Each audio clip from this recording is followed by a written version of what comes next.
ओम शांति।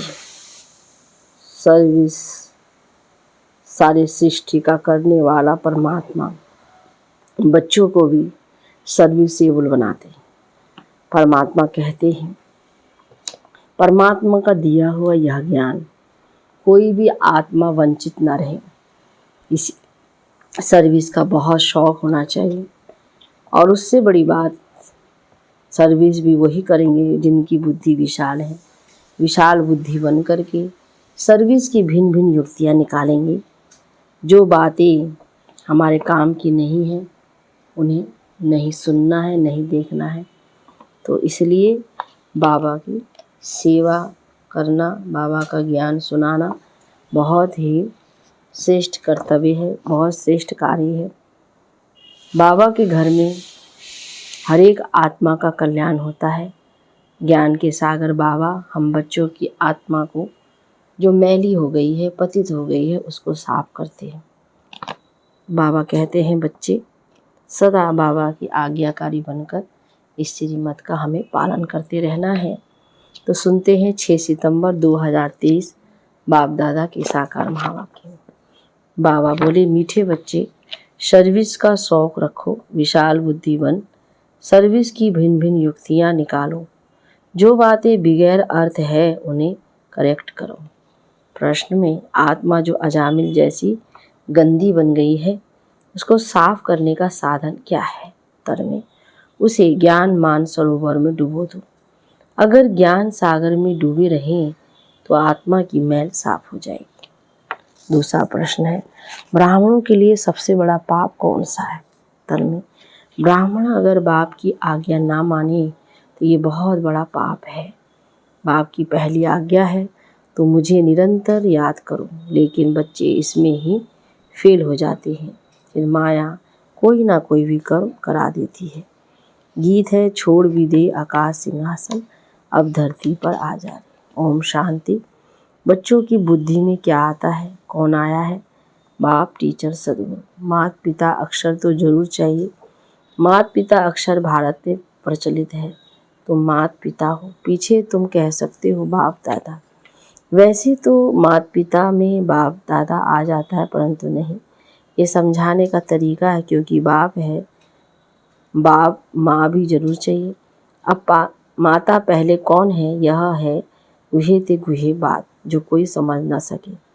क्या प्रजापिता ब्रह्मा होने से भी माता चाहिए? प्रजापिता ब्रह्मा के साथ कोई प्रजापत्नी भी चाहिए? नहीं, प्रजापत्नी नहीं चाहिए, क्योंकि ये मुख वंशावली है, इसलिए ब्रह्मा की पत्नी कोई हो नहीं सकती। ये बहुत गूढ़े और गंभीर होते हैं। इसे समझने और धारण करने के लिए बुद्धि चाहिए। ये एक ही बाप है जो बच्चों के सम्मुख आते हैं। तुम जो समझते हो माता पिता बाप दादा सम्मुख आया है, बच्चे बाहर में सर्विस करते हैं। सेंटर्स पर जो रहते हैं वे ये ज्ञान समझेंगे। सेंटर्स पर जो रहते हैं वे यह नहीं समझेंगे कि माता पिता बाप दादा सम्मुख आए हैं। वे समझेंगे फलानी बीके व ब्रह्मा कुमारी आई है, ये मम्मा अडॉप्ट की हुई है। सबसे लक्की सितारा जगत अम्बा है। ये संभालने के लिए मुख्य है, इसीलिए इन पर कलश रहता है। और ये ब्रह्मा तो हो गई ब्रह्मपुत्रा, मेल के रूप में, तो सरस्वती जरूर चाहिए। सरस्वती को ही जगत अम्बा कहा जाए, इस मेल को तो जगत अम्बा नहीं कहेंगे। ये बड़ा अच्छा राज है जो कोई भी गीता भागवत में नहीं है। शास्त्रों में कहानियाँ बैठ लिखी हैं। 5000 वर्ष पहले हुआ, 2500 वर्ष पहले क्या हुआ था सो बैठ लिखते हैं। ये नाम रूप देश काल तो कुछ है नहीं। नाटक भी अनेक प्रकार के बनाते हैं।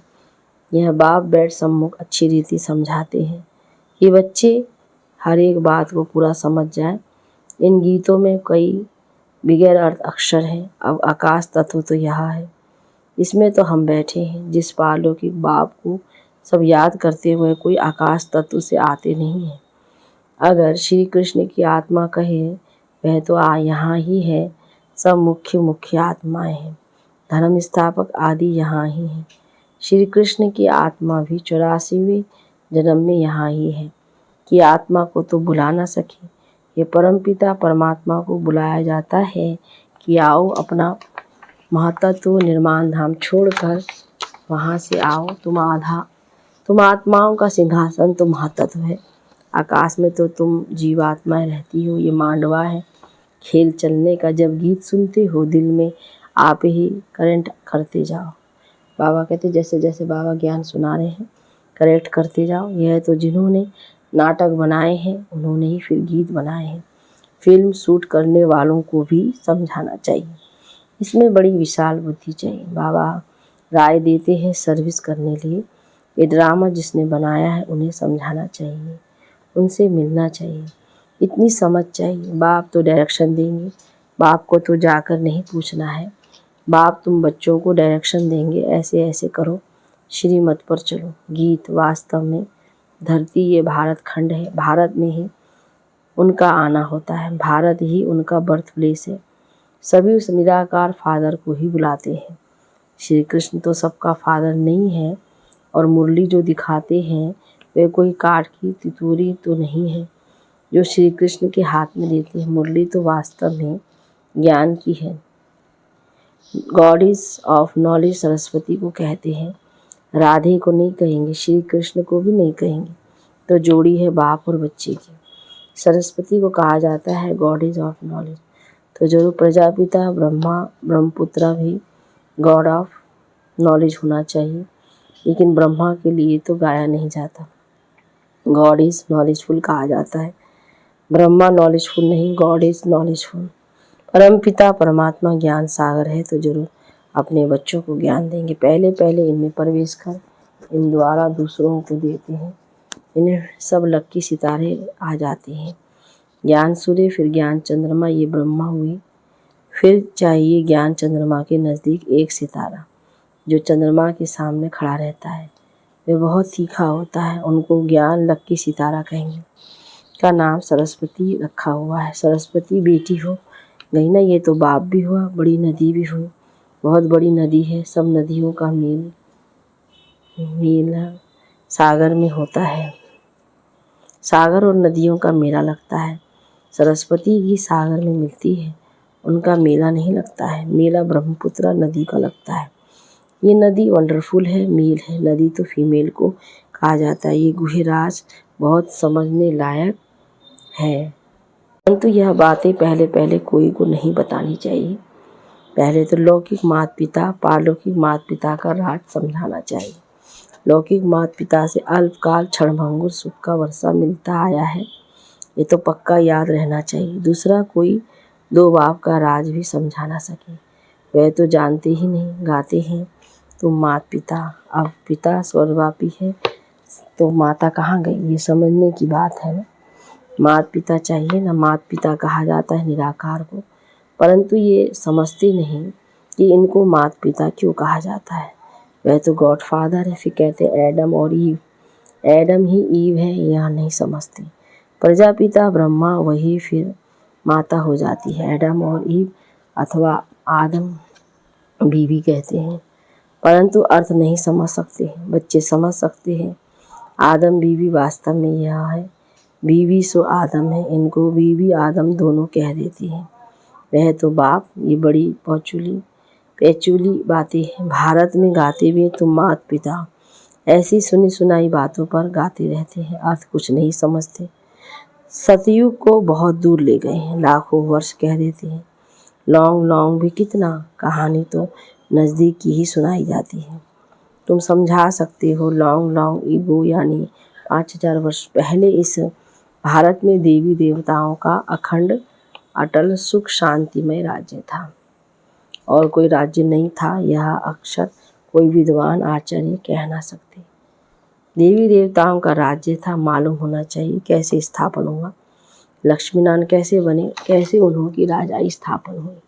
उनके पहले तो कलयुग था, बरोबर कलयुग का अंत अब है, और कलयुग के बाद फिर सतयुग होगा। सतयुग सामने आ गया है, जो लॉन्ग लॉन्ग था वह सामने आ गया है। 84 जन्म लेते लेते अब कलयुग का अंत आकर हुआ है।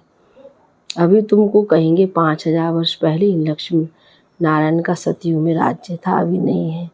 अभी टाइम आकर पूरा हुआ है, फिर से लक्ष्मीनारायण का राज्य स्थापन हो रहा है। ये तुम्हारी बुद्धि में है, जिसके लिए तुम पुरुषार्थ कर रहे हो। ये समझाने की बात है। यह तो सच्ची गीता आदि इसीलिए लिखी जाती है कि कोई पढ़कर रिफ्रेश होते रहे। ये जानते हैं जो लिखा जाता है वह फिर प्रायलोप हो जाएगा। ये सच्ची गीता भी नहीं रहेगी। जो तुम लिखते हो वह सच्चा ज्ञान प्रायलोप हो जाना है, और साथ साथ शास्त्र भी सब प्रायलोप हो जाएंगे। सतयुग त्रेता में शास्त्र होते नहीं। कल्प पहले जैसे द्वापर से बने थे वैसे बनने लग पड़ेंगे। यह है भक्ति मार्ग की सामग्री। रचना की सामग्री बहुत बड़ी है। तुम ज्ञान सेकंड में ले लेते हो। सारी रचना के आदि मध्य अंत को तुम जानते हो। अंगे अखरे तिथि तारीख सहित पूरा हिसाब किताब है। 84 जन्म सब नहीं लेते हैं। कोई 70 लेते, कोई 60 लेते, कोई 2 भी लेते हैं। वह सारा मिनिमम और मैक्सिमम का हिसाब है। पीछे आने वालों के लिए जरूर नंबरवार थोड़े थोड़े जन्म होंगे। उसका फिर विस्तार करना फालतू हो जाता है। तुम बच्चे निरसन में समझ सकते हो 84 लाख जन्म तो है नहीं। 84 जन्म भी हर एक के नहीं ले सकते। ऐसे ही सिर्फ कह देते हैं 84 का चक्र। 84 लाख जन्मों का चक्र नहीं कहा जाता। गीत पाप कपट की छाया पड़ गई है। अब रावण का राज्य है ना। आत्मा पर मैल की छाया पड़ते पड़ते अब बिल्कुल ही अजामिल हो गए हैं। इतनी मैल चढ़ी है जो साफ होती ही नहीं। उस मैल को निकालने लिए फिर गाया हुआ है ज्ञान मानसरोवर। उसमें डूबे रहे। जैसे जंक लगती है तो उनको उतारने के लिए घासलेट में डाला जाता है। यह भी जंक लगी है, इसलिए ज्ञान सागर में डूबे रहो। कोई पानी की नदी व सागर की बात नहीं है। ज्ञान सागर जो ज्ञान देते हैं उस नॉलेज में तत्पर रहना है। गृहस्थ व्यवहार को भी संभालना है। उसमें कोई मत चाहिए तो लेते रहो। हर एक का कर्म बंधन अपना अपना है। सर्जन सबके लिए एक ही दवा नहीं देते हैं। हर एक का कर्म बंधन, हर एक की बीमारी अपनी अपनी है। ये 5 विकारों की बीमारी महाभारी है। इस बीमारी को कोई जानते ही नहीं है। ये कब से शुरू होती है? आत्मा को बीमारी लगने से शरीर को भी बीमारी लग जाती है। आत्मा में दुख पड़ता है तो शरीर में पड़ जाता है। यह बातें शास्त्रों में नहीं है। वह तो भक्ति मार्ग का भक्ति कंठ है। भक्ति का भी बाबा ने बताया है कि पहले होती है अव्यभिचारी भक्ति, फिर रजोगुणी व्यभिचारी भक्ति, फिर व्यभिचारी तमोगुणी भक्ति। जैसी जैसी भक्ति की अवस्था वैसी भक्ति भी हो जाती है। ज्ञान भी ऐसे उतरता है। पहले 16 कला, फिर 14 कला, फिर 12 कला। प्रारब्ध जो बनती है वह फिर उतरती जाती है। तुम बच्चे जानते हो ये कमाई है। कमाई में विघ्न पड़ते हैं, दशाएं बदलती हैं। पूछते हैं हमारे ऊपर कौन सी दशा बैठी हुई है, फिर वे लोग बतलाते हैं। तो इस सच्ची कमाई में भी बच्चों पर दशाएं बैठती हैं। कोई पर राहु की दशा काला मुँह कर लेते हैं। बृहस्पति की दशा थी, फिर माया ने थप्पड़ लगाया तो राहु की दशा बैठ गई। काम में गिरा और फट से राहु का ग्रहण लगा, ताला बंद हो जाता है। यह है गुप्त कड़ी सजा। वह फिर कभी कह नहीं सकेंगे कि भगवान उवाच काम महाशत्रु है। सन्यासी भी काम महाशत्रु के कारण ही स्त्री को छोड़ चले जाते हैं। यह भी निवृत्ति मार्ग की पवित्रता भारतवासियों के लिए अच्छी है। भारतवासी ही पवित्र से अपवित्र बनते हैं। उन्हों को थमाने के लिए ये सन्यासी हैं। मरम्मत के लिए ये पवित्रता है। पवित्रता की ताकत से ही सृष्टि इतना चलती है। अभी तो वह भी पतित बन पड़े हैं। तुम्हें उनकी भी सर्विस करनी है। सर्विस का तुम बच्चों को बहुत बहुत शौक रहना चाहिए। बेकायदे कोई भी चलन नहीं चलनी है। भल पुरुषार्थी हो, संपूर्ण तो कोई नहीं बना है। कुछ ना कुछ पाप होते रहते हैं। बाप की आज्ञा ना माना यह भी बड़ा पाप है। बाप का फरमान है निरंतर मुझे याद करो। जानता हूँ कि कर नहीं सकेंगे, परंतु तुम पूरा पुरुषार्थ ही नहीं करते हो। जो करेंगे वह अच्छा पद पाएंगे। अच्छा, मीठे मीठे सिकिलदे बच्चों प्रति माता पिता बाप दादा का याद प्यार और गुड मॉर्निंग। रूहानी बाप की रूहानी बच्चों को नमस्ते। रूहानी बच्चों की रूहानी बाप दादा को गुड मॉर्निंग। नमस्ते बाबा, नमस्ते। धारणा के लिए मुख्य सार में पहले पॉइंट, 5 विकारों की बीमारी से मुक्त होने के लिए सर्जन की राय लेते रहना है। आत्मा पर कोई बीमारी ना लगे इसकी संभाल करनी है। दूसरी पॉइंट में सच्ची कमाई करनी और करानी है, कोई भी बेकायदे चलन नहीं चलनी। राहु की दशा कभी न बैठे, इसके लिए बाप की फरमान पर सदा चलना है। वरदान में याद और सेवा द्वारा सब चक्रों को समाप्त कर समा पर फिदा होने वाले सच्चे परवाने भव। विस्तार, जो बच्चे याद और सेवा में सदा बिजी रहते हैं वह सभी चक्रों से सहज ही मुक्त हो जाते हैं। कोई भी चक्र रहा हुआ होगा तो चक्कर ही लगाते रहेंगे, कभी संबंधों का चक्कर, कभी अपने स्वभाव संस्कार का चक्कर। ऐसे व्यर्थ के सभी चक्कर समाप्त तब होंगे जब बुद्धि में सिवाय समा के और कुछ भी ना हो। समा पर फिदा होने वाले समा के समान बन जाते हैं। ऐसे फिदा होने वाले अर्थात समा जाने वाले ही सच्चे परवाने हैं। स्लोगन में जो सच्चे पारस बने हैं उनके संग में लोहे स्वदेश से आत्माएं भी सोना बन जाती है। अच्छा, ओम शांति। ओम शांति।